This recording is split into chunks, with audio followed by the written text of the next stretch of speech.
So, good evening, everybody. It's Friday evening here, but in Tenacious Baseball League time, it is May 10, 2016. So, we will be playing a game tonight.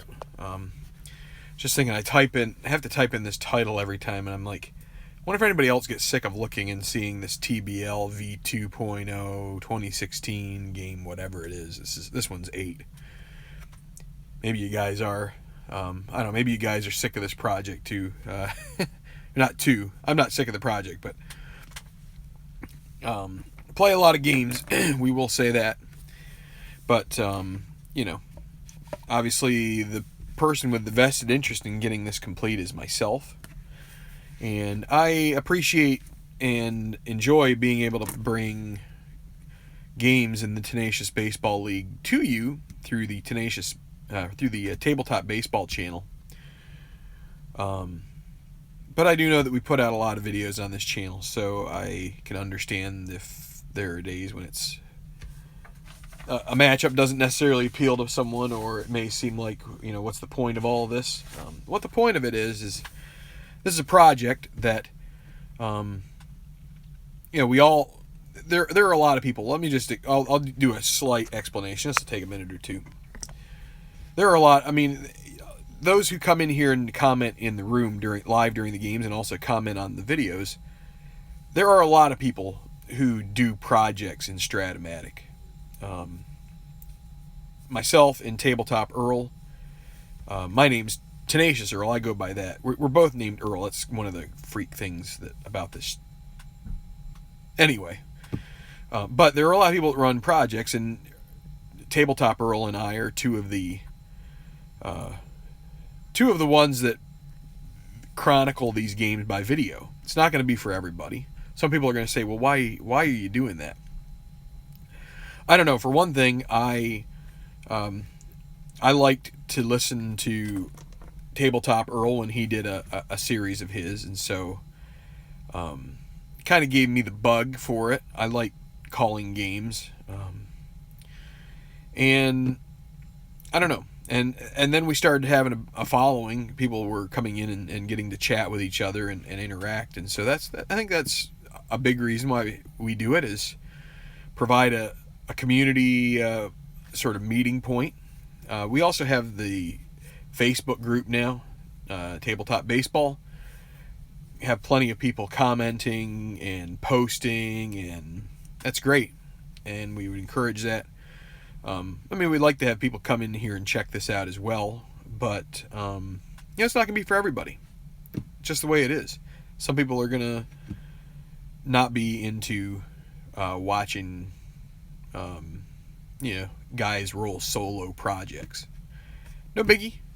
But we're going to keep doing it anyway, because I think we both hope that through these videos we are going to reach new people who maybe have heard, like, if you're a baseball fan, the term Stratomatic may have come up on a broadcast at some point. You might say to yourself, what the heck is that? Then you do a search on Wikipedia or something, and then you read the description. Maybe you don't think it's so good. So then maybe for some reason it comes up again, and you stumble on a YouTube video, one of our videos, and you see that it's actually a little more accessible than what it sounds like just from reading a quick blurb on a wiki or something like that. So I guess that's what we're hoping. Also, it helps to further the discussion, further ideas in projects. I think it gives people a chance to come up with their own ideas on how to spin things in a way that's maybe similar to what we do, but different, or maybe it's the same thing. I get comments. I don't get many comments, but the ones I do, they're questions. I like them.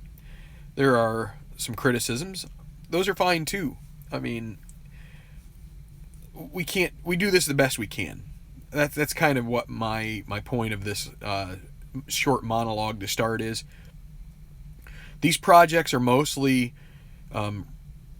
probably maybe all depending on how people feel about it, maybe all in our own interest. That may be what it's about. We may be the ones that are the most interested of all. Just because, like many other people, we are running projects. It's just we're doing them on videos. So I'm going to come up with lineups. You may not agree with them. And that's, I actually would... I'd be surprised if everybody agreed with my lineups, because that's the way human nature is. Humans are all different. Everybody has their take on things. What I will say is, one thing I do like to try is consistency. So if I have an idea, so you'll see here, we have the Orioles and the Angels. I will get to this game. So I have Yuniel Escobar back. He led off the first few games. I kind of like having Andrelton Simmons up there. I'm going to keep going with it, but I was thinking about this on the way back from somewhere today, and I was thinking about I would say probably the best way. It could be the best way to get everybody performing very well. It could also be your best opportunity to maybe mess yourself up in creating lineups, is to change your leadoff guy every day because he's having a bad day. Like, you could then end up having a bad day every day. What you're probably better off doing is taking a really good guy, play him there every day, and even if he goes into a slump, at least in Stratomatic, he is going to come out of that. If he doesn't come out of that, you need to go buy a new set of dice. Because the way that the odds work out, he should come around. If you want to mess yourself up, probably the best thing to do is to take a lineup idea and just completely torch it after one bad outcome, because the chances of you having a bad outcome again are going to go down after you have the one. The chances are the same, but you know what I'm saying. It's like you get, in theory, everything should end up coming to the global end.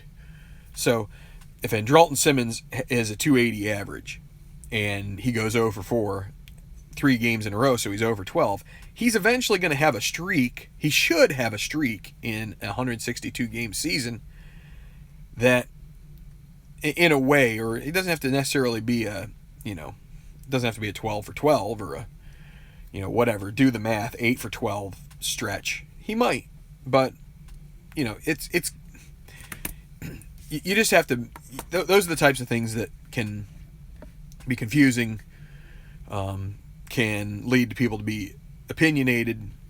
And granted, I think the opinions we appreciate them. I'd rather have people thinking about, man, why would you do that? Or maybe I would have done it this way. That's productive conversation. And I'm going to keep trying to add to that conversation. I'm not going to choose lineups to try and, bombshell a team. But if I think that, I'll try to put a DH guy, a guy who played primarily at the DH position. I might try to slide him in the lineup somewhere. He'll get a bad defensive rating. I'm not going to put him at a middle infielder spot where he's going to get the most X chances possible. I'm not going to put him at catcher. I'll tend to use history. Albert Pujols, he played third base. Alex Rodriguez, he's played third base. They've played first base. They'll go there. I'm going to use that a little bit in my mind, because if they've played there, then the worst rating is going to fit them.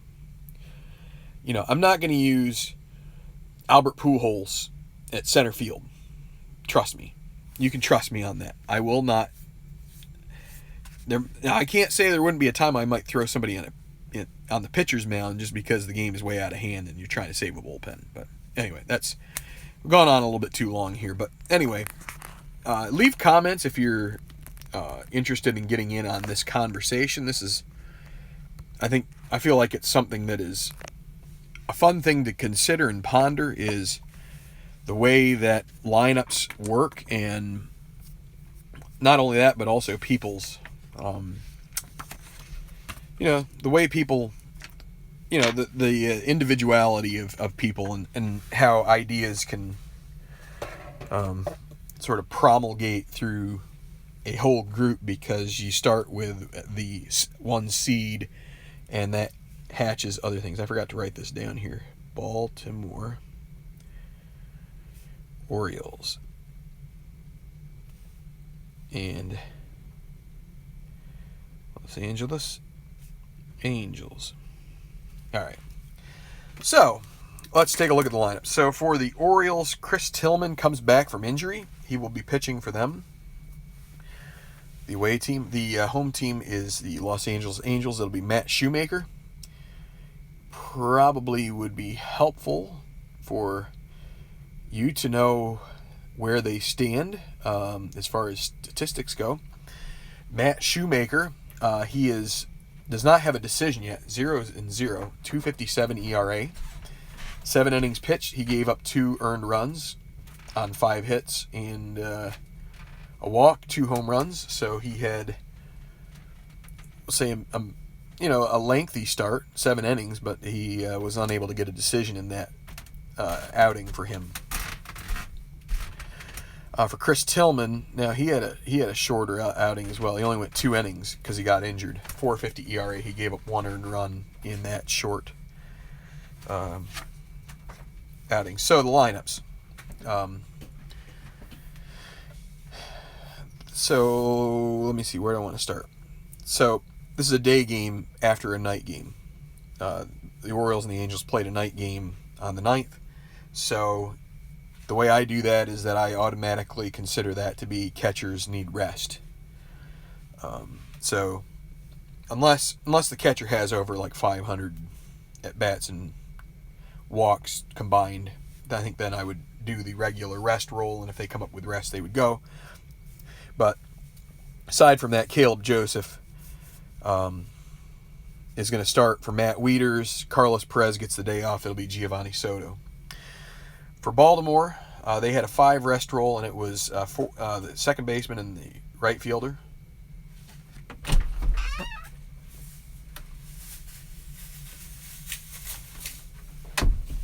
Trumbo does not need to rest. Scope does not need to rest, so we'll go with Hardy. Rickard in left. Decided that Kim... I've decided that Kim should be used a little less frequently than what I had been using him. So I'm going to use Rickard instead in left.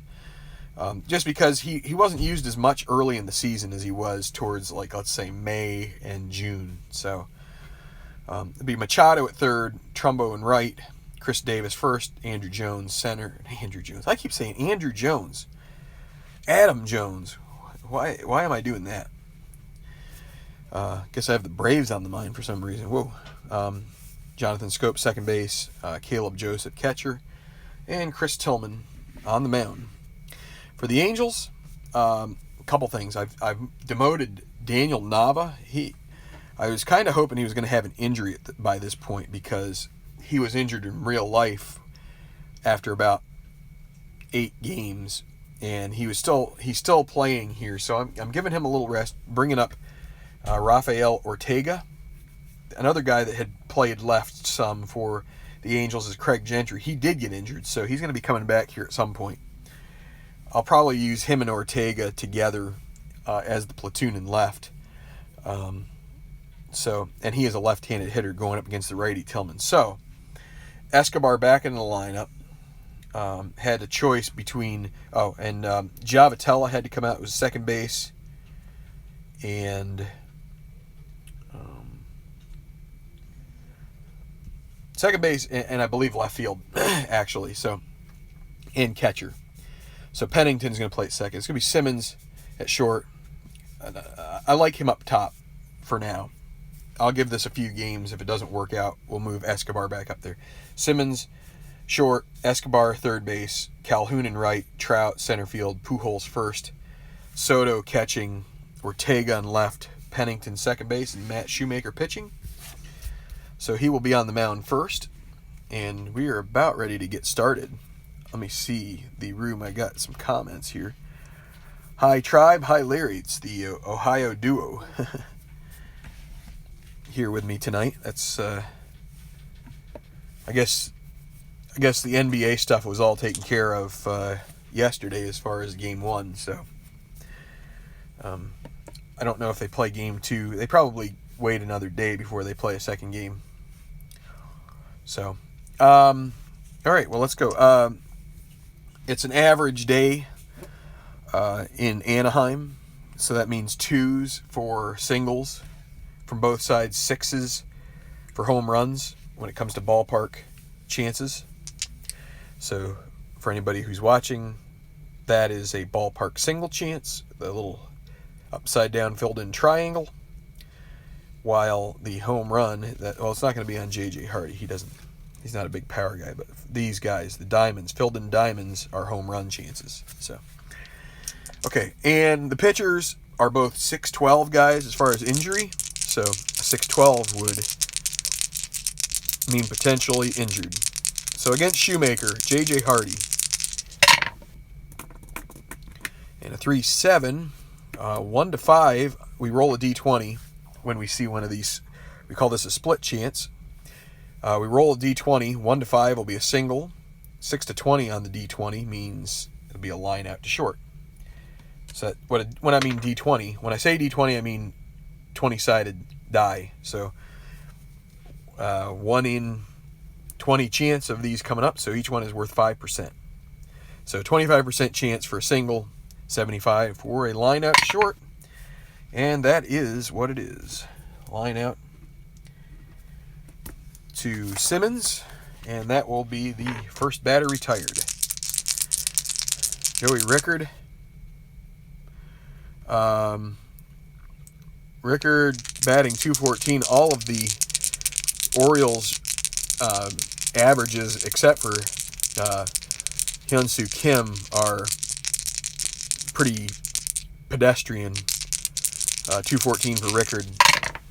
That's a 4-6 against a right-hander. And he's going to pick up a single. He's going to shoot through the hole.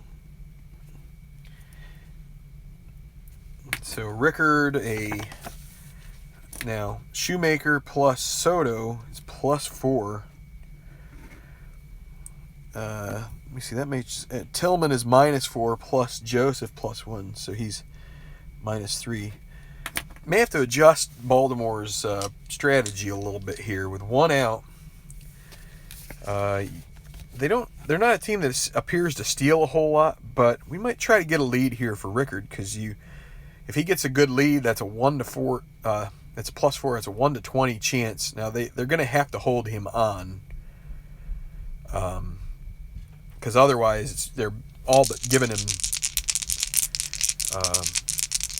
that base if he gets a good lead. So they're going to try holding him on here, and it's a 3. So he needed a 5. So he does not get a good lead. Now with a +4, it makes it 1-10. They're holding him on though, so 1-6. So that's the reason they're holding him on. Machado with 1 out. Runner staying at first, 2-11. And that is a ballpark home run chance. So we take the D20 and we roll on the ballpark home run factor, which is 6. 1-6 is a home run. It would give Baltimore a 2-0 lead. Otherwise, it will be a fly ball to left. And that is a fly ball to left that will be caught by Rafael Ortega. And 2 down, that's going to be Mark Trumbo now.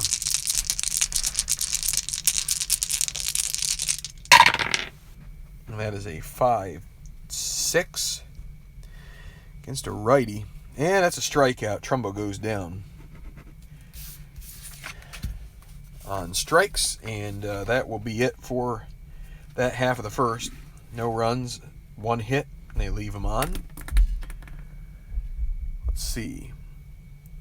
Game 2 is Sunday. Well, adjustments will be made. Well, I don't follow the NBA too much, but I'm sure you guys are big Cavalier fans at this point. Once you have a player like LeBron out there, it's tough to deny him when you're in that city. I mean, you gotta go all in on that. So Tillman against Andrelton Simmons, righty-righty matchup. And that is going to be 3-5. A 1 on the D20 would be a triple. 5% chance at that.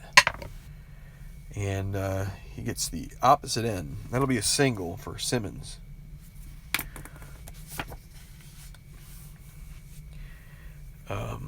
They will hold Simmons on because this little star means that he would automatically get a good lead going from this number here, 19, which with a -3 would put him 1-16, would be a pretty good chance at getting a stolen base.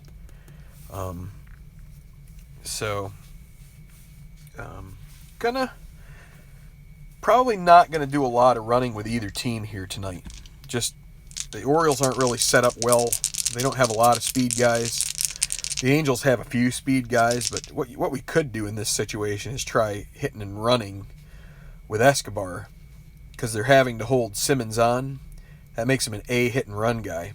But and Escobar does have a penchant for hitting into double plays. If you see the shortstop A grounders, those are all hit and runs, or all double play balls. So let's try the hit and run here with Escobar. He's going to be an A hit and run guy. That is a 3, so that is good for, it means you go off of the hit and run chart. And a 6 with an A, and that is going to be a ground ball to second base. It'll move the runner to second, as Scope throws to first, has no chance to get the speedy Simmons who got a head start for second base. So it's going to bring up Cole Calhoun.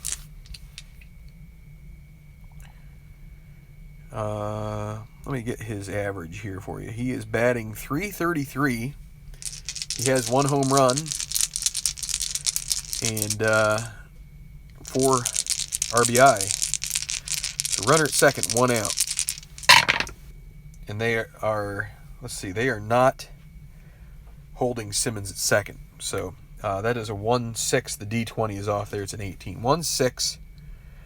And that's a high pop-up that will be caught by Machado for the second out. And so one last chance here in the inning.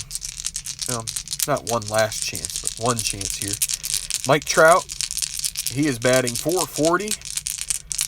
Solid start, 1 RBI, or 1 home run, and 9 RBIs. He has 3 triples so far in the season. That is a .210. Ballpark single chance. That would not score the run if it does end up a 1 or a 2 on the D20 when we re-roll it. And that'll be a line out to shortstop Hardy, and that will end the inning. So they can't get him any further than second. And we'll go to the second with no score. Hope everybody had a good week. We are looking forward. Hi, Manuel. We're looking forward to this weekend and getting it started off right with some Stratomatic Baseball. I'm going to crack open a cold soda to get myself on the road here. And I'm trying to make it a point to myself not to get frustrated when things go long.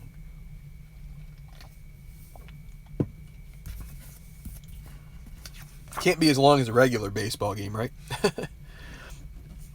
So, I guess I should call you Manuel. For some reason I like to call you Manuel, but you probably go by Manny. Of course, the tribe had a Manny there too for a while. Chris Davis. Let's get the averages up here. Chris Davis. I guess I didn't mention the averages either. Baltimore 3 and 4. Or the not the averages. Maybe I did say records. I'm getting all ahead of myself. Orioles and the Angels are both 3 and 4. So. Now, again, Chris Davis, not hitting very well, but 143 average. He has 1 home run. So he's leading off here against Shoemaker. No score. Against a lefty, 5-7. That'll be a tough play for Cliff Pennington. 2E4. And that's 8. So that'll be a good play.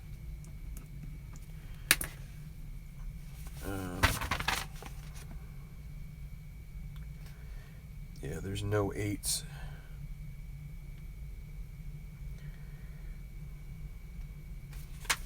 All right, so first out, grounder to Pennington. Adam Jones, and on a 3-8, that'll be a fly ball to Trout. That he doesn't have to move much for that one, and he'll catch that. Adam Jones, 217 average there. For Scope, he is hitting 200, right at the Mendoza line. And that'll be a ballpark single, the closed triangle. So again, 1 to 2, 10% chance. Might get one of those today, and that's going to be a line out to the shortstop.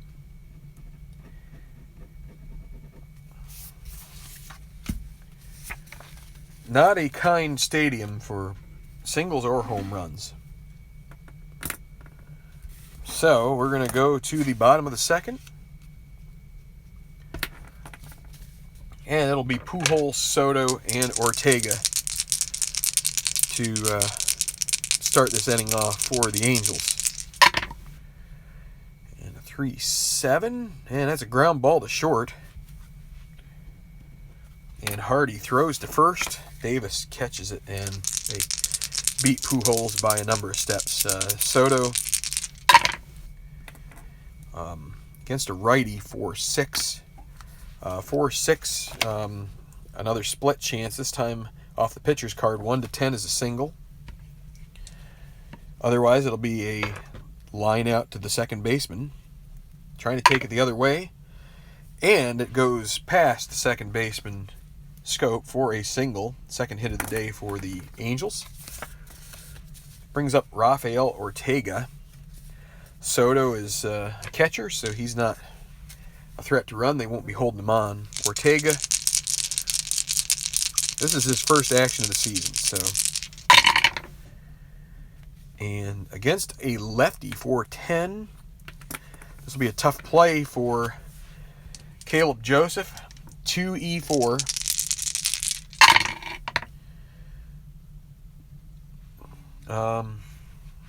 So 2-11. That is a pop out, and then 15 on the E4. That's a potential problem, but we'll see. Nope, he is able to squeeze that and make the catch for the pop out. And that is 2 outs. Cliff Pennington. I've got to switch back to... I should have 2 different windows for these guys. He is hitting 267. So the Angels in general have had a pretty good record hitting. 6-7. He's batting from the left side, and that's going to be a walk. That moves Soto into scoring position. But now, Shoemaker at the plate, pitcher. So this may allow Tillman to see his way out of this. Batting from the right side, this is Shoemaker. And a 3-7 should be it.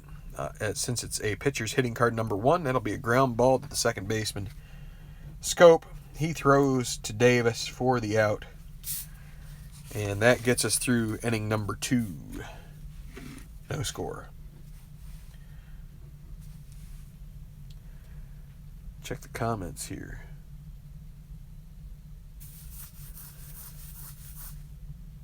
So,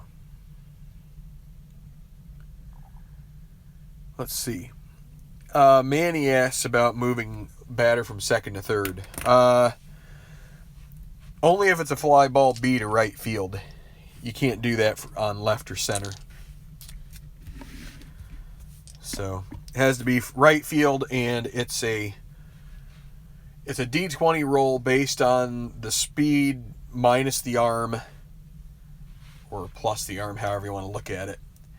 And I believe you add 2 as well. And from that number, so if it's at or below that number from doing that addition, the running speed plus 2 minus the arm, that number or below, the batter goes to third. If it's 20, the runner goes to third if it's that number or below. If it's 20, that runner is thrown out at third. If it's between the number that you derived and 19, then the runner stays at second base. So let me just double check. I believe you add 2 to that. Of course, if you're playing with the outfield in at the end of the game, there's a calculation for the fly ball beat question mark where you subtract 7. But let me see.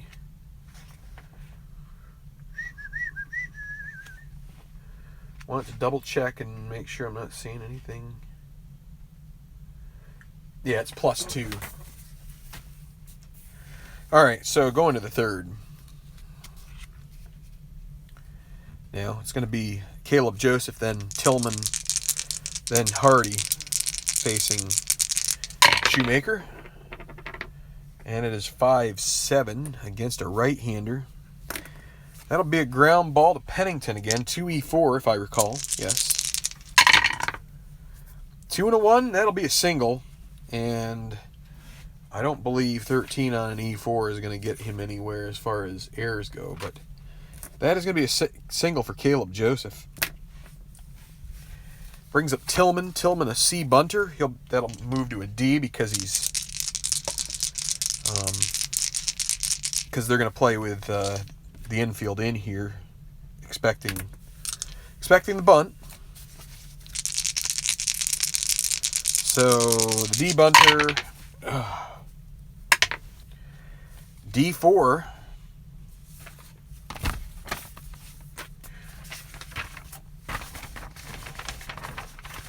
D4 is a sacrifice. So it'll be to the pitcher. He'll throw over to the second baseman who's covering first, and a successful sacrifice laid by Chris Tillman. So that brings up the top of the order, J.J. Hardy. He's 0 for his last 5 as far as I know. He went 0 for 4 in the previous game. I'm going to get off the schneid here, and that's a 4-10 against a righty. That's a catcher X. That'll be Soto, 3E1. 3 and 5. Potential. That's probably a potential passed ball. Wait, what did I say? He's 3 and 5. Yes, passed ball. And 13 on the 1 is not going to be. So we have to do a pass ball based on the wild pitch factor of the pitcher. So Shoemaker's a 2. If it's 1 or 2, there's a wild pitch. Otherwise, or no, it'll be a passed ball if there's a 1 or 2. And if not, it'll be a pop-up to the catcher. And that's exactly what it is. Pop-up to Soto for the second out. So that, on that, just walk you through it a little bit here. So these guys that say P/P, P/F, these passed balls in this are based off of the pitchers. Some people don't play it that way. Some people just give them a passed ball if there's a runner on base. But the alternate rule that I use is that you go from the pitcher's wild pitch because it simulates the chances of a catcher having a passed ball because of a particular pitcher that's in the game. So, because some pitchers like R.A. Dickey, who throws a knuckleball, are going to give more of a fit to the catcher. So with the runner at second, 2 away, it'll be Joey Rickard looking to stroke a single and try to get Caleb Joseph home. And a 2-9. 2-9, that is going to do the job. That'll be a potential double here, 1-14, and it is. That'll be a double for Rickard, second hit of the game. And that'll be an RBI as Joseph comes home and picks up the first run, 1-0 Orioles. And so now Manny Machado with the same opportunity here with 2 outs. This is also a potential clutch situation, which is he's not clutch. As you can see here, he's got singles with the horseshoe. So here we go. 4-6 against a righty. And Kerblowy, that is another single off Shoemaker's card. Single to right. Machado takes it the other way. And gives Rickard a chance to possibly go home, and he's going to take that every day of the week. Right fielder Calhoun, though, is a -4, so it's going to make it close. He's going to make it a close play for sure.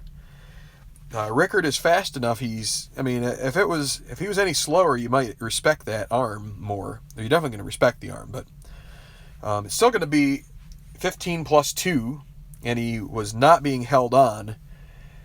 So 15 plus 3, so that's 18, and then -4 for the right fielder's arm is 14. 1 to 14 chance. They will throw home. It will allow Machado to reach second on the throw if he is successful in going home. Otherwise, it'll be the final out of the inning. 1 to 14, and he is safe. And he is safe, and Machado will roll into second on the fielder's choice. That is 2-0 to the Orioles. And it brings up Trumbo, 0 for 1 with a strikeout. Machado at second. 2 outs and the pitch. And a 6-8 against a righty. And that's a strikeout. That will end the inning. Second strikeout of Trumbo. And the second strikeout of the game for Shoemaker. He does give up 2 runs on 3 hits. He leaves 1 man on base. And it is a 2-0 lead for the Orioles going to the bottom of third. Hi, Lazy Warlock. Yeah, so just for... that's where I put this. So with Shoemaker, let's go at the top here, +4. For stealing and super advanced, you're always going to have... going to be the pitcher's hold rating, which for Shoemaker is a +3, plus the arm of the catcher. Soto is a +1 arm. So when you add those together, it's +4. And so that's what that's telling you is that compared to average, the Orioles will have basically a 20% better chance of stealing if they go for it. They're going to have 4 extra clicks on the D20 than someone who had a 0 or a neutral hold factor. For the Orioles pitching and the Angels hitting, Tillman's a -4. So he's very good at holding. Caleb Joseph +1. You can't see that in the screen, but +1 arm.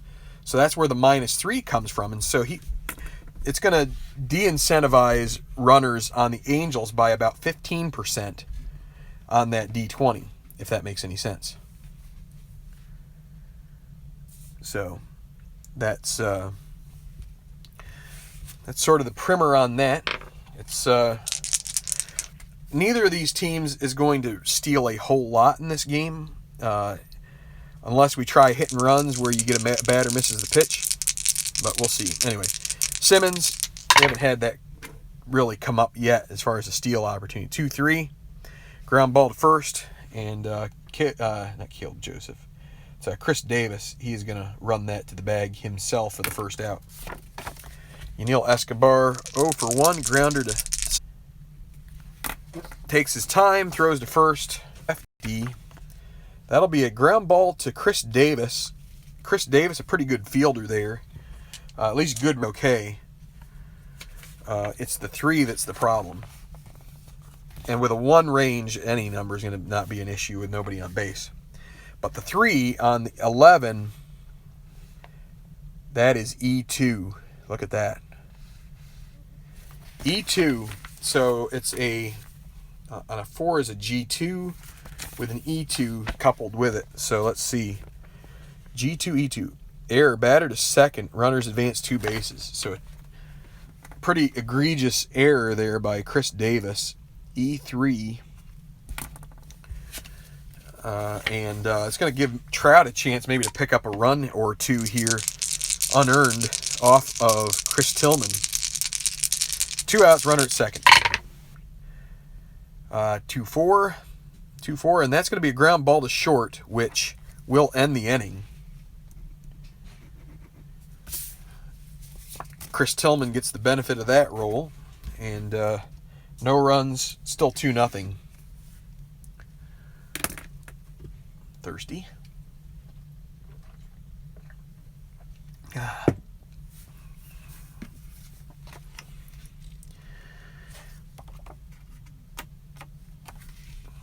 All right, Shoemaker. They probably won't. This would be a good opportunity for them to try. In this game, I mean, look at these guys. I mean, Machado probably. No, Machado doesn't either. I mean, you got guys that, you know, I would say Rickard is probably the guy with the best chance of taking a bag. He would need to get the good lead. But as far as this lineup goes, they don't have anyone who is an automatic, you know, threat to steal if they're not held on. So, yeah, top of the fourth here, 2-0 Orioles. Chris Davis leading off. He grounded to second in the second inning. And he strikes out. For out number 1, Adam Jones. Don't call me Andrew. 5-10 against a righty. Ground ball to short. That'll be Simmons. Simmons a 1E14, which not all E numbers are created equal. That's actually pretty decent for shortstop. 1E14. And the 14 is going to be no problem. That's G1. And 11 on the E14 is not coming up as an error, so that will be the second out. Jonathan Scope lined out in the second, and the pitch. 2-8. And it's a fly ball that Trout just shades his way to the left a little bit, and he grabs for the third out. 1, 2, 3. And that's all right by me. Bottom of the fourth. So our pitchers here are both 6-inning fatigue guys, so they will be able to go another inning and change. Pujols 0 for 1 and a 6-6 against the right-hander, and guess what? 6-6 is going to get Pujols at second base, almost certainly. It needs a 20 for the single. That's a 15. Leadoff double for Albert Pujols. And that's the way to get it started for the Angels. Giovanni Soto.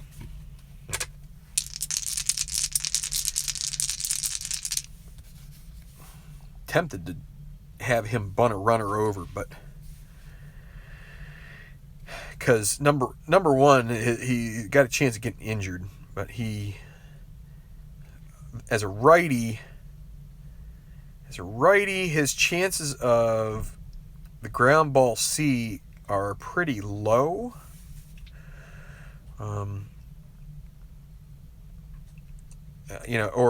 Any of the ground balls to the right side of the infield, he doesn't have that many. So what do we do here?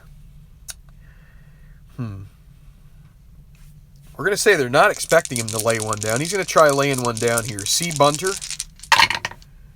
C9. Maybe this may not work out very well. Let me see. Well, that's okay. That's a 1 and 2. So what that means is he fouls off 2 bunts, and so now it's 1 and 2. We have to make a decision whether we're going to have him continue to try to bunt. And I think we're going to take the bunt sign off here and have him swing away. So two strikes and the pitch with Pujols at second base. 6-4 against a righty. Ballpark single. So again, that's probably not going to get the job done. You need a 1 or a 2. Oh, and it's a 2. Oh boy, that is a lucky roll for the Angels. That is a single, 1 star. And boy, that worked out well for Los Angeles. I'm glad we took that off of there, I guess. In that case, not a very likely roll, but they get the benefit of it. So they're going to play with the infield double play depth. They will look for ground ball A here. So Ortega, nobody out, first and third. And a 3-6. That's a ground ball to second. B, so that's going to mean Ortega actually beats out the throw to first. The run comes home. That'll be a 4. Let me double check here. What are we at? 3? Yeah, 4-6. Fielder's choice. RBI for Ortega. And the Angels make it 2-1. So, a little bit of good fortune there for the Angels in this inning so far. Cliff Pennington now. He walked in his first appearance. Runner at first. 1 away. And Ortega. All right, now, again, here is a choice that we have with 1 out. And you've got the bottom of the order up here. You know, you got 8 and 9. Pennington, you can see his card is not extremely strong against right. He's not bad, but not great. Not a whole lot of power hanging around there. Getting Ortega to second would increase their odds quite a bit. But the thing is that it's a -3 on the hold for the Orioles. So even if he gets a good lead, you subtract 3, and then because they have to hold him on, they're going to subtract another 2. So that makes it 1-13 if he gets a good lead. And I think they're going to take that chance here with 1 out. Need to get a 4, 5, or 6 on the added D6s to get that good lead. And it's an 8, so he does not get a good lead. And so now you subtract 4 also in addition to the 3, so that's a total of 7 that comes off, and that's a 1-6. There's no way he's going there. So Pennington, he's going to just go ahead and swing away here from the left side with the runner at first, not being able to advance on the steal. 3-10, not very good. That is going to be a ground ball double play, and that gets Tillman out of the inning. 6-4-3. They do get a run, cut the lead in half, and we'll go to the 5th with the Orioles on top 2-1. I mean, I love the extra strategy involved with the supplemental stealing or supplementary stealing system with Super Advanced. You have a whole different thought process in it. You know, it's not just this guy's got the speed to do it. It tiers it, and it also adds in so many more intricacies as far as how the defense can handle it. It almost makes it too difficult to run because you have choices to make. Do you hold runners on? Do you even try stealing? Like with the Orioles, you may not even try stealing. It's somewhat fruitless for them to try. Caleb Joseph, he does have a single, which, judging by his card, that is a good day at the plate for him against a right-handed pitcher. So here we go, top of the 5th, and a 5-9 against a righty, and he strikes out. That's closer to his typical production against right-handers. And the pitcher's spot, that'll be Tillman with the number 1 hitting card. And a 6-6 against a righty. And Tillman is going to get a hit for his troubles here. He'll be 1 for 1 either way. 1-14 a double. And he is going to get a double. It goes down the first baseline into the corner, and Tillman rolls into second with a double. So, of course, last game he was injured early, so he doesn't have too many at-bats so far. So that brings up J.J. Hardy, 0 for 2. And the pitch. 5-10 against a right-hander. That's a ground ball to short. Won't advance the runner. Tough play for Simmons, 1E14. He's probably going to have the chops to get this. And a 4. They were not holding Tillman on, so a 1 and a 4 for the infield is a little iffy. If they were holding him on, he would actually go down to 2. Plus, he would get whacked because of this little hashtag or pound sign, whatever you want to call it, and it would be a single. But instead, not holding the runner on, it is a G2. And then 10, no error. So the G2 with a runner at second to the right, which means that since it's hit the shortstop, you have to decide. The lead runner can attempt to advance a base. Compute the safe. Yeah, he's not going to try. I haven't done that too much, but you can try to send that runner. But with Tillman being a 10 speed, that's not a good move. You know, if you were a speedster, the other team might not even try throwing to third. They'd just take it first and get the sure out. Rickard, 2 outs. 6-9. 6-12 is the devil roll for injuries for Shoemaker and for Tillman.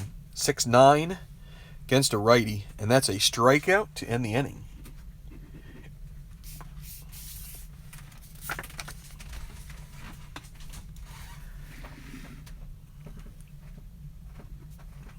Bottom of the 5th.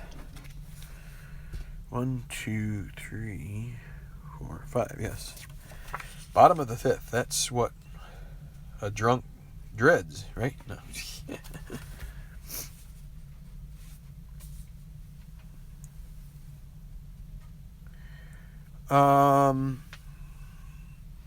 Steve Ryan's wondering about the Phillies replay. It will come back here soon. Just need to have some time to do the legwork to get things. You know, once you get your mindset out of that, you know, once you get on a roll with something, you hate to create. I mean, Earl does it pretty well. Tabletop Earl. He's got 2 or 3 projects that kind of he has going. But even with the Koufax replay, he kind of set that aside for a while. So. But yeah, it'll come back here one of these. So Manny asks, when holding batters, the -2 is for when a runner wants to advance on a hit.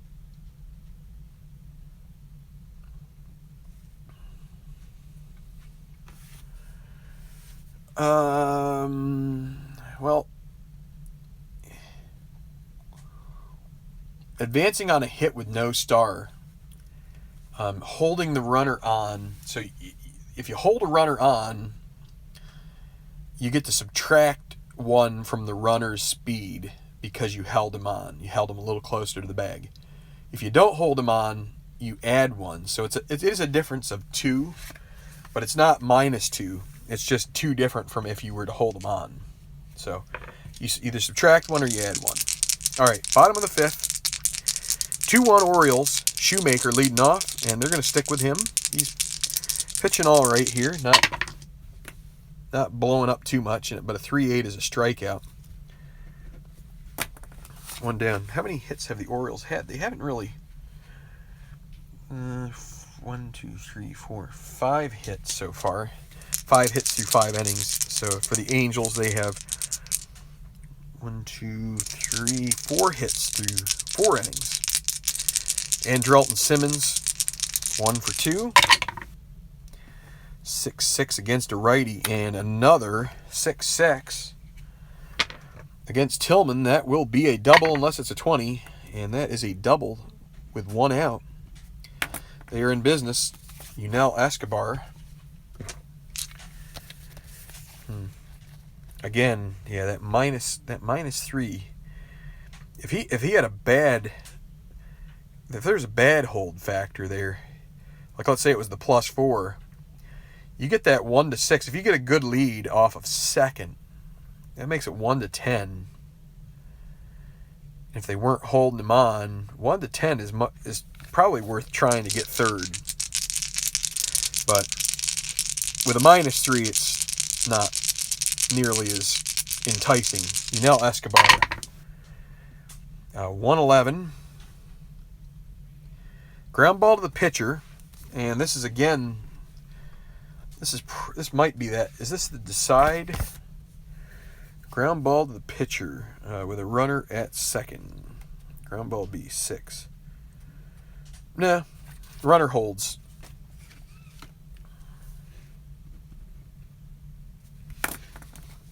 Ground ball to the pitcher, so 2 outs. Cole Calhoun, 0 for 2, reached on an error and popped out. Need a single to tie the ball game. 3-11. 3-11, and he strikes out swinging, and that is it. 2 strikeouts in the inning for Tillman. First 2 of the game, for that matter. Going to the 6th inning, 2-1, Orioles holding on by their teeth. Yeah, I mean, Steve, there's no biggie. I love that Phillies replay, but it's good to have a little time away from it. Then you come back and you're happy to see, even happy to see Eric Bruntlett at that point.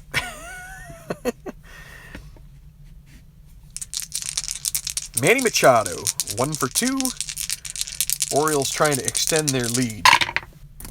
3-12. And that is a line out to the third baseman, Escobar. And that'll be 1 out. Mark Trumbo working on strikeout city here. 3-9. And add another one. Add another one. So, 2 outs. Chris Davis. Can one of these guys put a charge into one? That 3-9 would have been good for him. That's a 3-6. And another strikeout.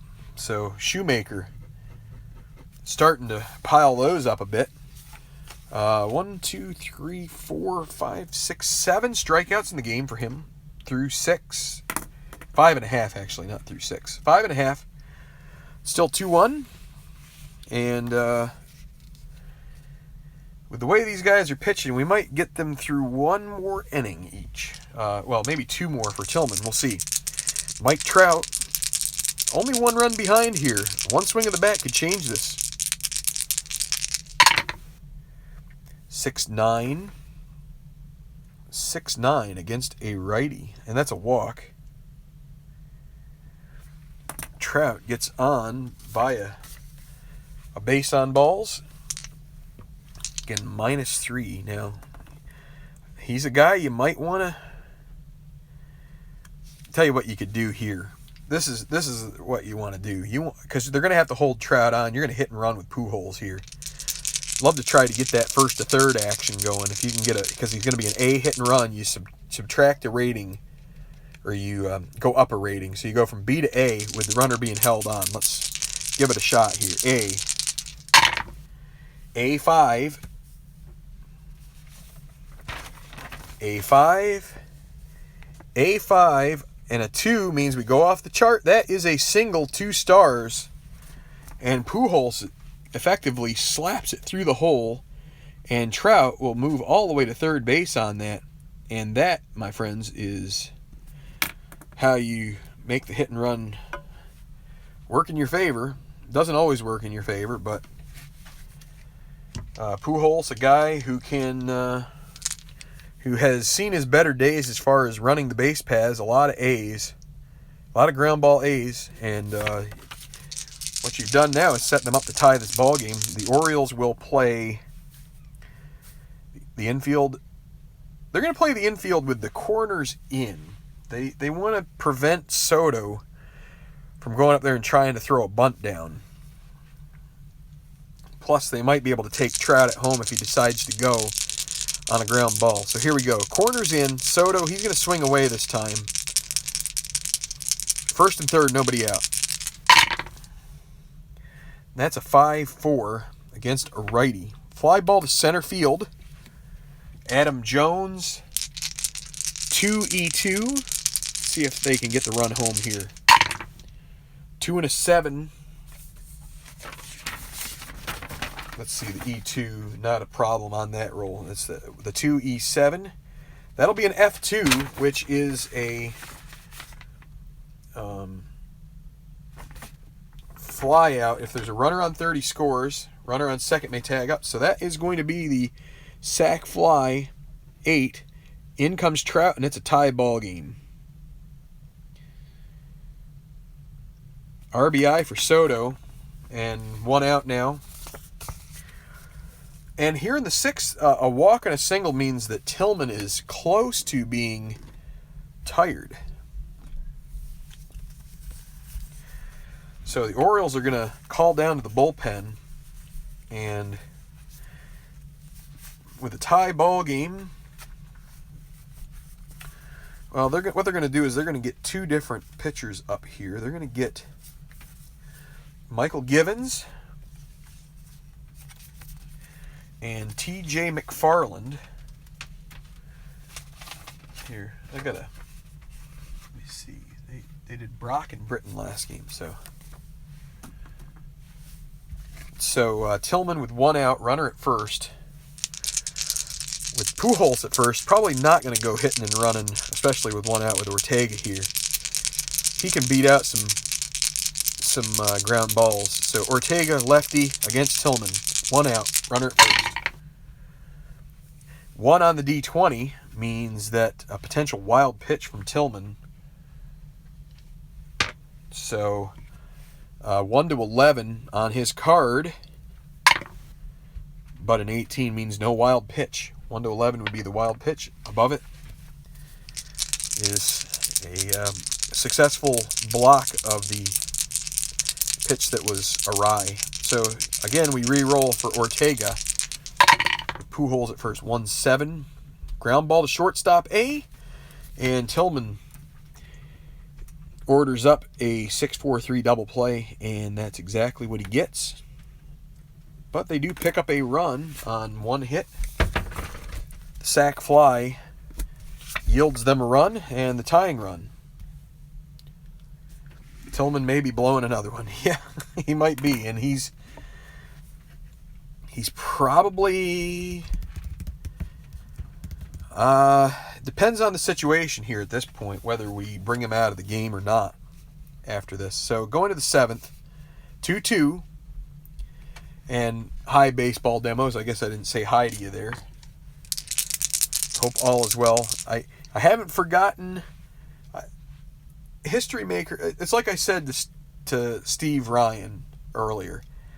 It just has to do with you get on a roll, and I get afraid that I'm going to kind of get out of the routine, but it's there. It's all ready to go. So Adam Jones 0 for 2. 3-9. Ground ball to short. The Orioles bats have been relatively silent in the early going. Poor averages, you can see there, the middle of the lineup. 4, 5, 6 are 0 for 9. Jonathan Scope, he was the hero last game. And a 3-3. He had a 3-3 before, I think. Ballpark single. In regular play, that's a single outright. But here, you need a 1 or a 2. And a 20 will not do it. Lines out to short. And now with 2 outs, Caleb Joseph.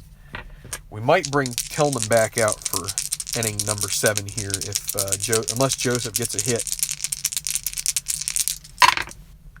5-3 against a righty. Fly ball to left. Ortega 3E10, not routine. Not a routine play out here.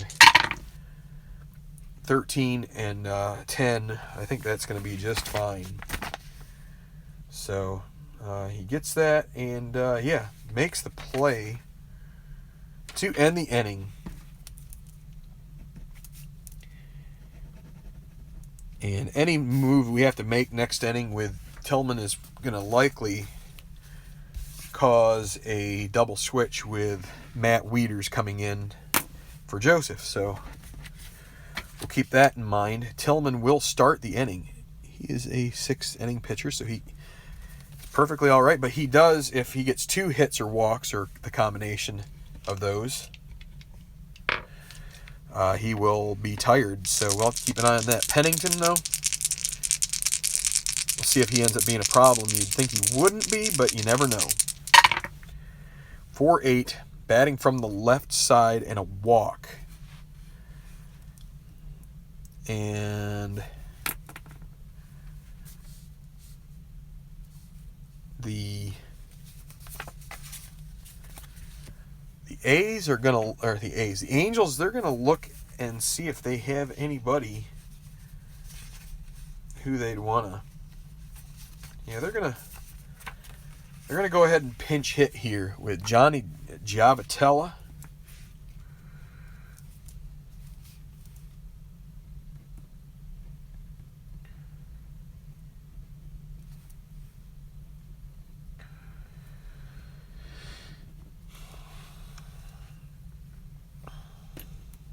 So, Shoemaker's day is done.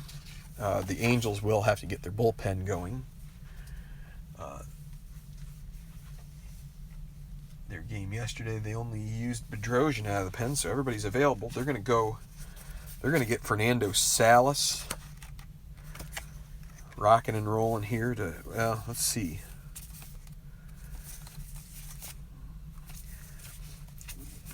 Who is their best?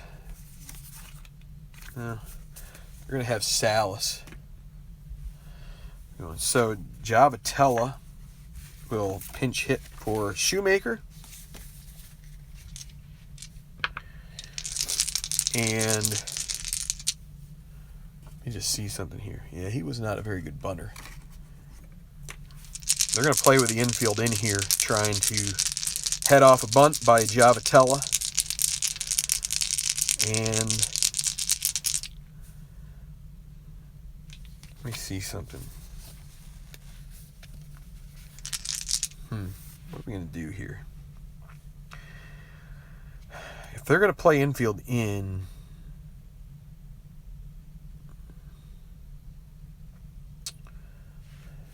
still going to try to take that opportunity to move Pennington to second base. C bunter and a 3. And a 3 on the C is a good sacrifice. Giving away an out. That actually, if you're an Angels fan, you may not want to look at that right there, what 1-3 is. But anyway, it does move the runner up. It'll be a 1, we'll call it 1-4 again. So it'll bring up Simmons with a runner at second and 1 out. Pennington will not be held on at second. And Tillman, they'll let him face Simmons. 3-7. 3-7, that's a single to left, and that's going to end his day. Single to left. Left fielder Rickard is a 0 arm. Pennington with 1 out.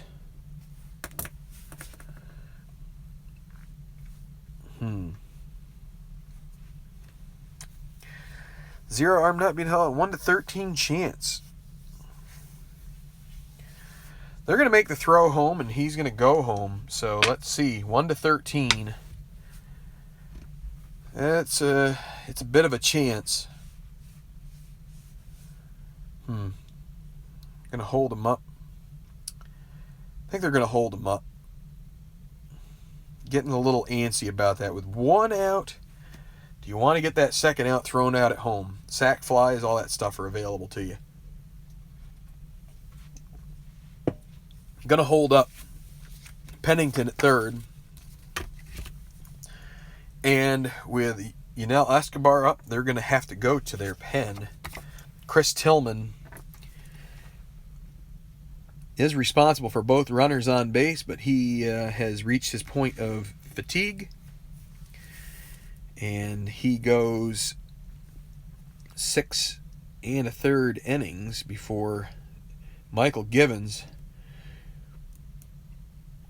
comes in here, and now their stolen base factor goes up to a +5 because Givens is a +7.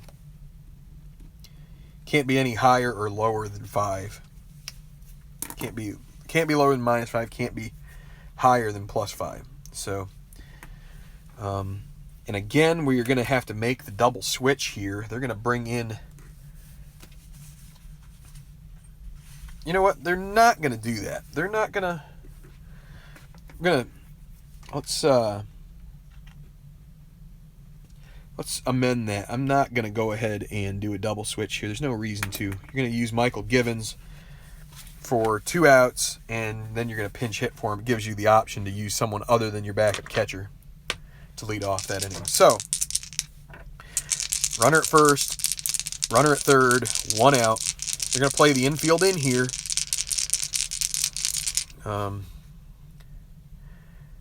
Could play the corners in.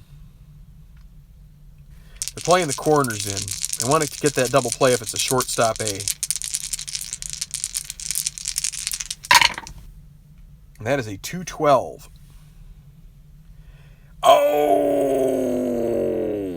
Oh no! And there you go. He lines out to third, and Machado steps on the bag. Pennington wanders too far off, and that ends the inning.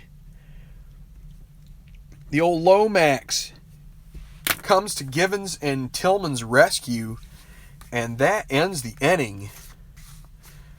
What a turn of events there.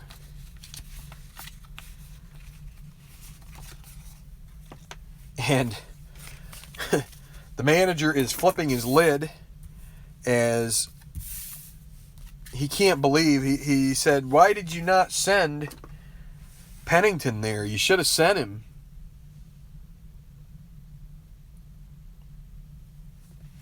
And just like that, things have taken a turn for the worse for, well, not for the worse. It's still tied, but let's see. We were in the 7th, right? 1, 2, 3, 4, 5, 6, 7. 1, 2, 3, 4, 5, 6, 7. Yeah. Zeros for both teams in the 7th. Boy, that's. I was trying to, my intuition said send him. He still could get thrown out at home. So. But then your mind says, man, you don't want to get him thrown out at home with an out to spare that you could give up on a fly ball B. You could use that to get yourself the lead. So I think, I'm not sure if it's the right play or not, but it sounded right at the time. Let's see. I want to look at, I forgot to look up Givens. Givens is going to be done for the day, though. 1 batter, and that'll be it for him. 1 batter, 2 outs. That's the way you do it. That's what you call efficiency. You could have had 3 on that Lomax, although I think there's an extra calculation you have to do to see if it would be a triple play. Salas is on the Mets late in the season, right?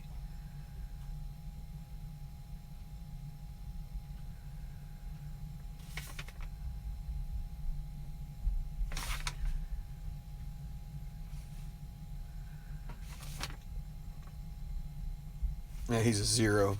Yeah, so 0 injury. Shoemaker, 7 innings pitched.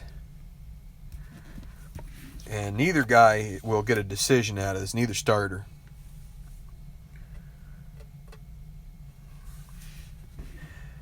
Baseball Demo's trying to console me, saying that holding him would have been the option he chose, so I appreciate that. I don't know if Orioles or Angels fans feel the same way, but So let's see. They will go with Who is a... I think they're going to go with Hyun-Soo Kim. He has their highest average on the team. They're going to pinch hit with him here in the 8th. So Gibbons got the magic roll there, the magic touch. And so here is Kim against Salas to lead off the 8th. 6-7 against a lefty. Ground ball to second base. X. Pennington 2E4. We've seen that before. And that is 14 on an E4. It should still be an out. Let's double check. E4 and 14. Yep, that is a ground out to the second baseman Pennington for the first out. J.J. Hardy. So Kim not so fruitful in this particular plate appearance. Hardy 0 for 3. 3-9.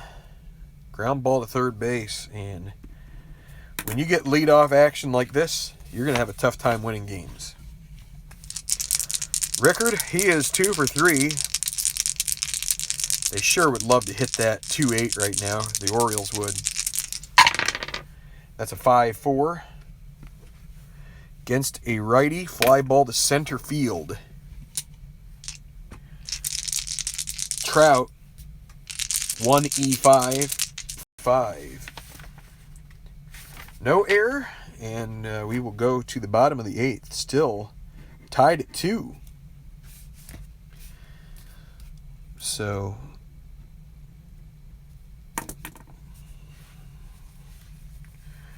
they're going to stick with Rickard there in, right, let me see. Oh, yeah. Defensively, he's better. They're going to keep him in there. They're going to go with, let's see, who's coming up? Calhoun, and then Trout and Pujols. Yeah, they're going to use T.J. McFarland here.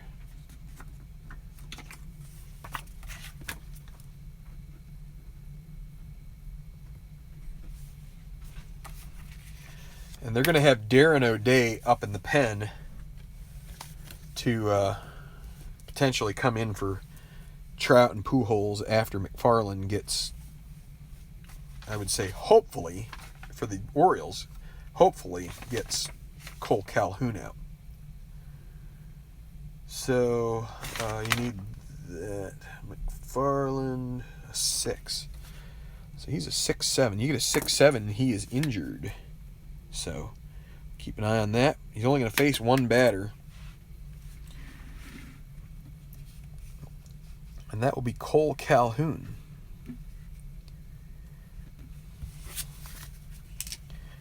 Of course, they could respond with a righty, but they're going to go ahead and let Calhoun swing the bat against McFarland here. Lefty-lefty matchup. 6-8 against a lefty. And that is a double. The matchup does not work out. Cole Calhoun cranks one into the gap. And right off the bat, the Angels are threatening. And McFarland's outing is also going to be relatively short. One batter.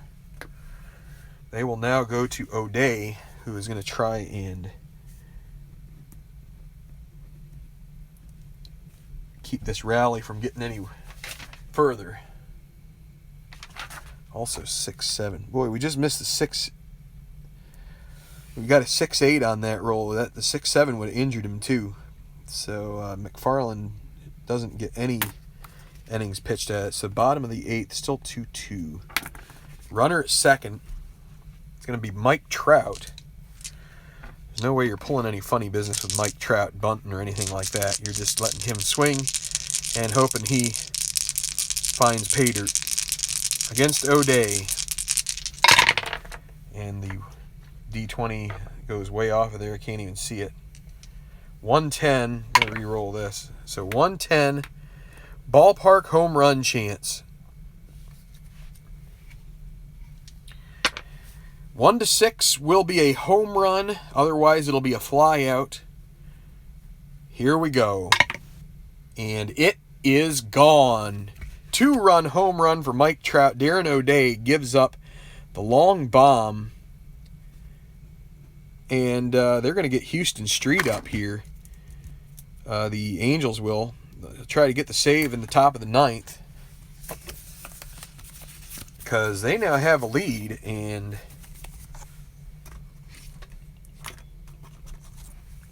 Darren O'Day cannot be the savior of this one. So, Albert Pujols, nobody on, nobody out. Against O'Day, 5-6 against a righty, strikes him out. Sure could have used that role against Trout. Giovanni Soto,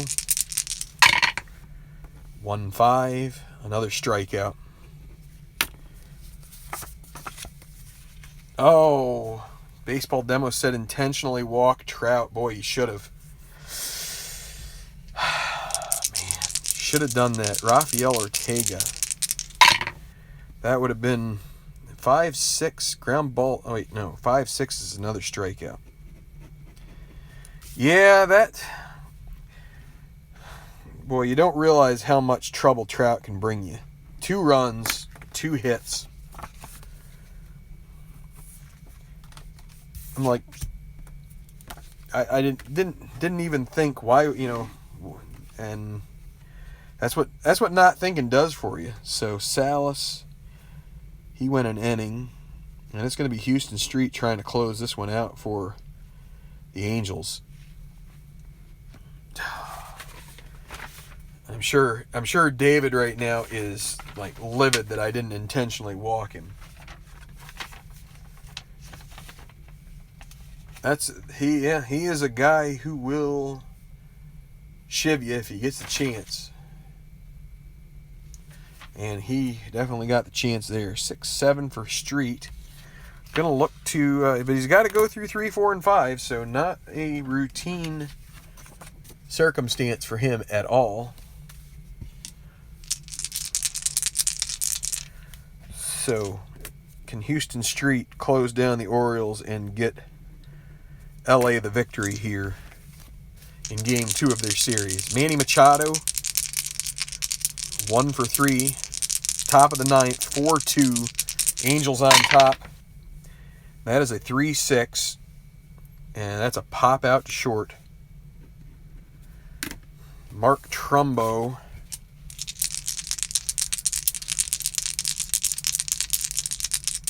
3-6 for Trumbo would have been good, but Trumbo wasn't at bat. And there's a 2-10. That one is long, and that game is now within 1 run. That is gone. Trumbo takes Houston Street and turns him around, and now that is, I think that's home run number 3 for him on the season. And now it's within a run, within striking distance. Chris Davis at the plate. Hi, Al. Yeah, Steve thinks I need the manager hotline with the lag. 1 out, Chris Davis at the plate. 5-6 against a lefty. Single. Orioles are not out of this yet. Adam Jones coming up. You got Davis at first. I think they're, let's see, do they have any speed on the bench?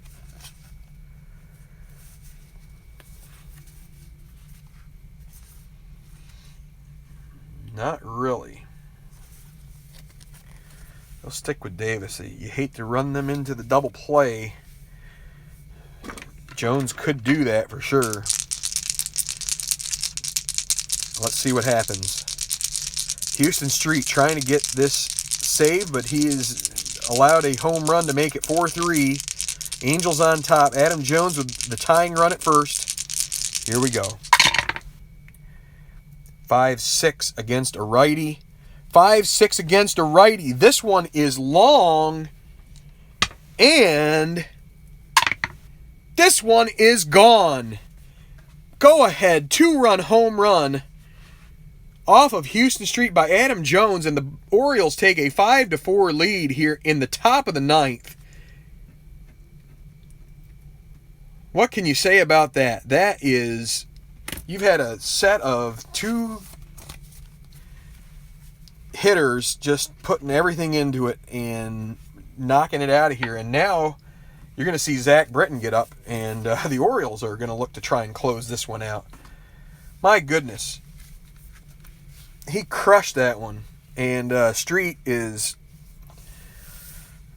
none too happy about that either. So he's going to have to gather himself here for Scope with one out. He's blown the save. It's 5-4, and that's a 3-8. And oh no, does Scope get into one? 1-12.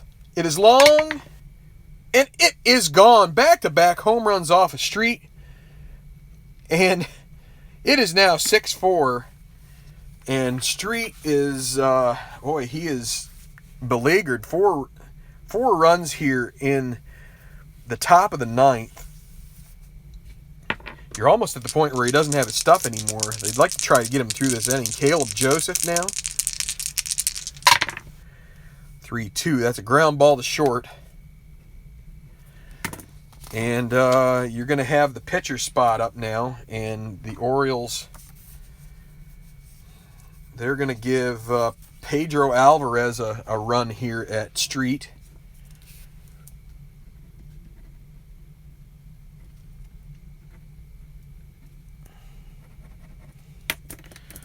So, gee. Pedro Alvarez here against Street. 2 outs, top of the ninth, 1-7, and he draws a walk. Angels, have they seen enough? I mean, their bullpen isn't exactly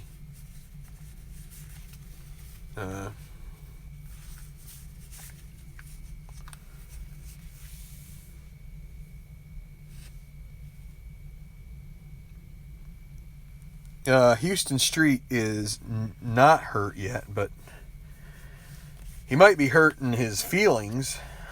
What are we going to do here? You got Hardy coming up, and Street is probably getting tired now. They are going to go to... Yeah. Hardy is 0 for 4. Is he going to give up a hit to Hardy? Let's just see if he can get out of this inning. 1 on and 2 out. 1-7, and that's a strikeout. Nobody in scoring position, so that is the end of the inning. 4 runs on 4 hits for the Orioles, and a backbreaker here for Houston Street.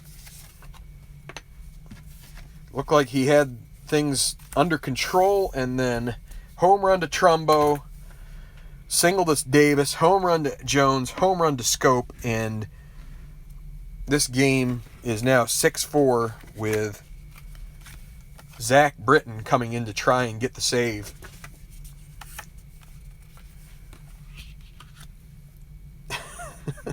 Al, Red Sox fan, he's like, yeah, that's exact. But this game isn't over yet. But Trumbo, 1 for 4, 3 Ks, a home run. It wasn't the tying home run, but and Street's going to be done. But Street is not hurt. He did not throw 6-7, so man, I did not see that one coming. Boy, that's I was looking at that one column for Jones thinking, man, that would be something else if he hit that. But then I didn't really pay close attention to what Houston Street had on his card for potential stuff there. So here we go. Zach Britton coming in to try and do what Houston Street couldn't, and that is protect a 2-run lead in the ninth. Cliff Pennington is not going to hit here. They will bring in CJ Crone to pinch hit here for Pennington. we've used up the other second base option, so they are kind of flying by the seat of their pants right now and just praying they get another chance. So Crone will lead off against Zach Britton.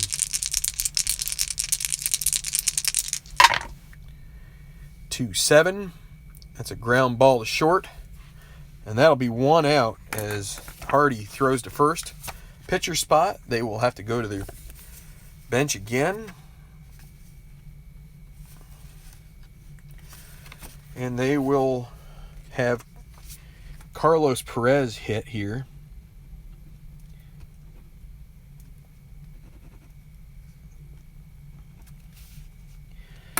So Perez getting the day off, but he's going to go ahead and take a crack at it here. Take a swipe against Britton.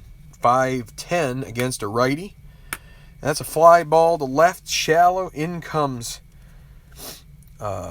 Rickard, and he makes the play. 2 outs. And Dralton Simmons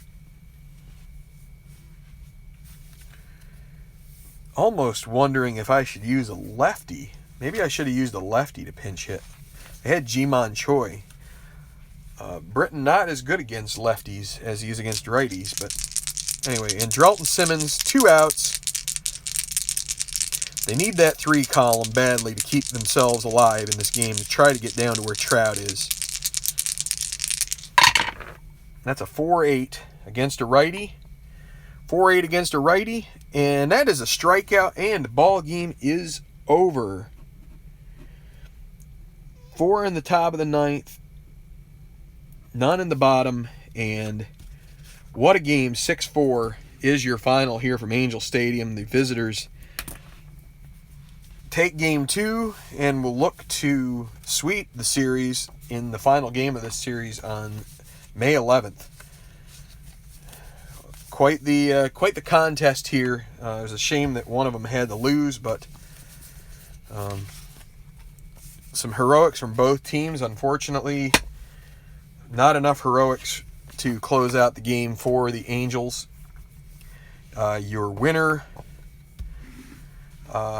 is going to be Darren O'Day, who gave up the home run to Trout, which gave the lead. But he'll get the win. The loss will go to Street and the blown save, and the save was earned by Britton. Player of the game. Well, it's tough to say, but because there's a lot of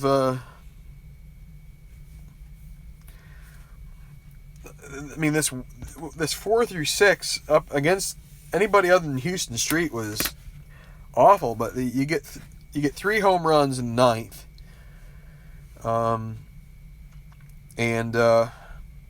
I guess you got to give it to Adam Jones. He's the one that put them ahead. 2-run home run, 2 RBI, 1 for 4, and the Orioles move to 500, 4-4. Angels drop to 3-5, and that is it for this game. What a contest. I'm going to check the comments here before I sign off for this game. I don't know if I'm going to play another one tonight or might just wait till tomorrow morning. Let's see. 4-8 was a ground ball, second base, X, not a strikeout. Against Britton.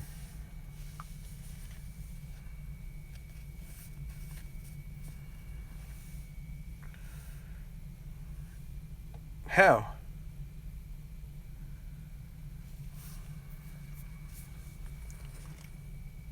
4-8.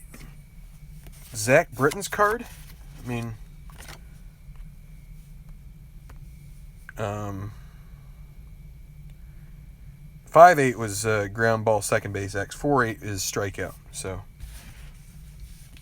yep. Well, sometimes it's easy to miss those, but I've done it too many times to count. So, but yeah, it's fun when you get a game like this. That's exactly true, Larry. That's why we play them. It's like you'll have 10 of them that kind of go according to sort of this situation where it's kind of like one team goes out to a lead and just kind of cruises on it, and then you'll get the one. It's probably more often than 1 in 10, but not much more often than 1 in 10. You get one where you just get the either back and forth action, or just one team is able to do something spectacular, and that's the reason that we do it, and that's absolutely right. And that's why I'll tell you what. Someone asked. Yeah, that's okay. Someone asked.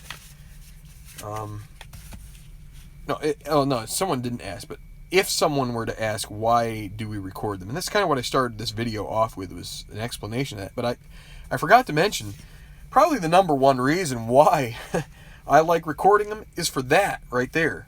I love to be able to document something that is out of the ordinary, and having 2 comebacks in the span of 6 outs,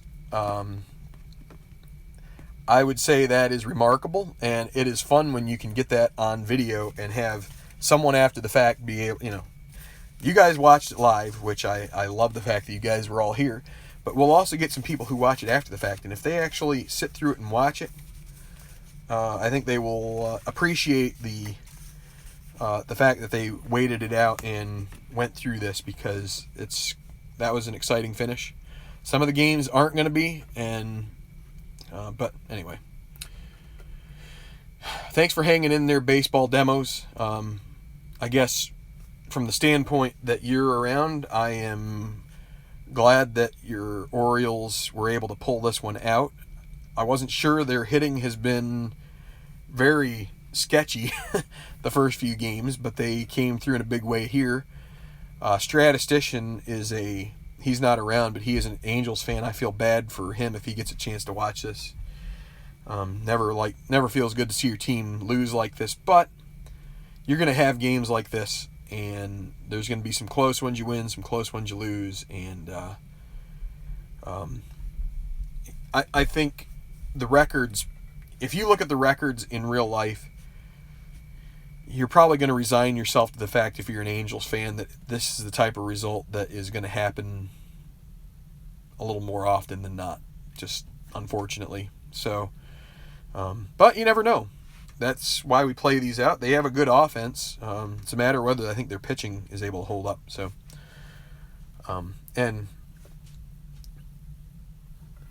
Baseball Demo says he looks at these as home videos, and that's, it's a chronicle. We are videographers, we're not out here to impress anybody necessarily. I think we'd like to be able to impress more people into saying, hey, I can do this, and I want to do this, and I want to go and be a part of the masses who play. I mean, masses is probably an overstatement, but there's a fair number of people that play. And there's lots of leagues and stuff. So you don't just have to do these solo projects. You can go out and find a league in your area, especially if you're in a sort of a metropolitan area, or even larger towns and such. There's ways you can find leagues that are around. Even play online if you get the Strat PC game. So there's ways to do it. So that's what we're doing. Just looking for exposure for the game, I think, is as much as David Baseball Demos has said here, it's a chronicle, it's home video, so to speak. This is here for us. If I get